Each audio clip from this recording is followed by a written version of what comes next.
Libro La peste escarlata de Jack London. Página 13.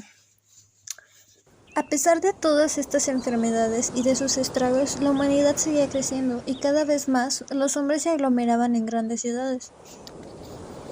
Ya en 1929, un sabio ilustre llamado Solzhenitsyn había pronosticado que una gran enfermedad 1000 veces más mortal que todas las que se habían precedido llegaría cierto día y mataría a los hombres a millar y miles de millones, ya que la fecundidad de las alianzas, así se expresaba de él, es infinita.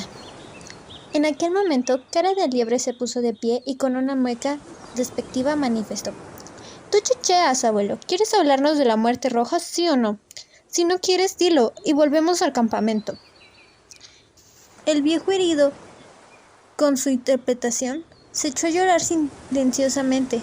Gruesas lágrimas corrieron por sus gruesas arrugas en las mejillas. Su expresión dolorida traicionaba toda la decrepitud física y moral de sus más de 80 años. «Vamos, Cara de Liebre, vuelve a sentarte», dijo Edwin. «El abuelo habla bien, y está a punto de llegar a lo de la muerte escarlata. Nos los va a contar enseguida. ¿No es cierto, abuelo? Un poco de paciencia, Cara de Liebre». El viejo se enjuagó las lágrimas con sus sucios dedos.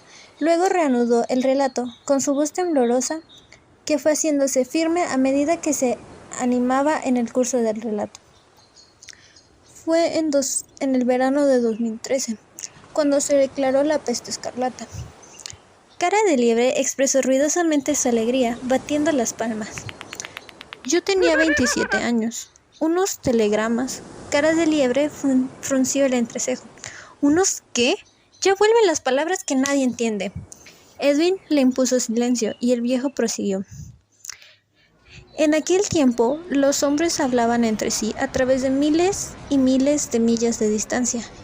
Así fue como llegó a San Francisco la noticia de una enfermedad desconocida que se había declarado en Nueva York. En aquella ciudad, la más espléndida de toda América, vivían 17 millones de personas. De momento, la alarma no fue excesiva, solo habían tenido lugar unas pocas muertes.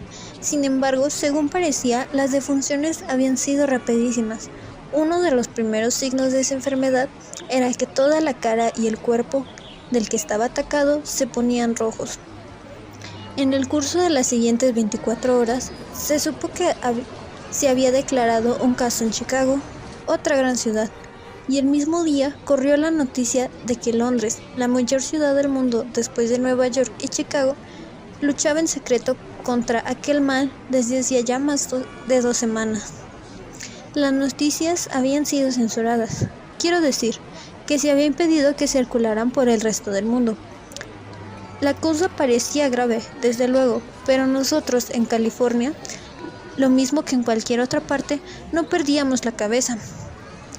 No había quien no estuviera convencido que los bacteriólogos encontrarían el modo de aniquilar el nuevo germen, lo mismo que habían encontrado en el pasado en el caso de los otros gérmenes.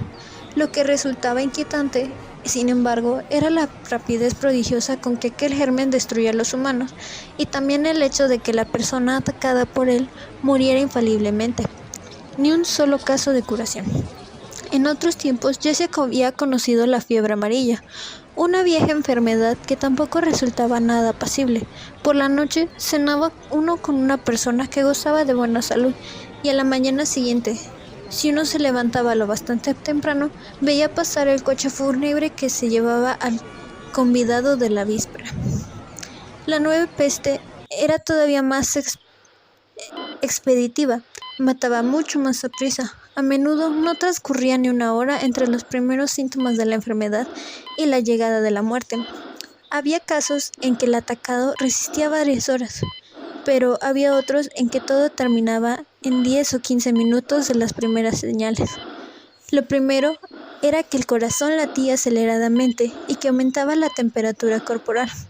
Luego, una erupción de color rojo intenso se extendió por la erisipela por la cara y el cuerpo. Mucha gente no se daba cuenta de la aceleración de los latidos ni la elevación de la temperatura y solo recibía la advertencia en el momento en que se manifestaba la erupción. Ordinariamente, esta primera fase de la enfermedad aparecía acompañada de convulsiones, pero no parecían grave, y cuando cesaban, aquel que las había superado volvía de repente a un profundo estado de calma. Entonces lo invadía una especie de entumecimiento que subía a partir del pie y del talón, alcanzaba las piernas, las rodillas, los muslos, el vientre y seguía subiendo. En el instante mismo en que llegaba al corazón, se producía la muerte.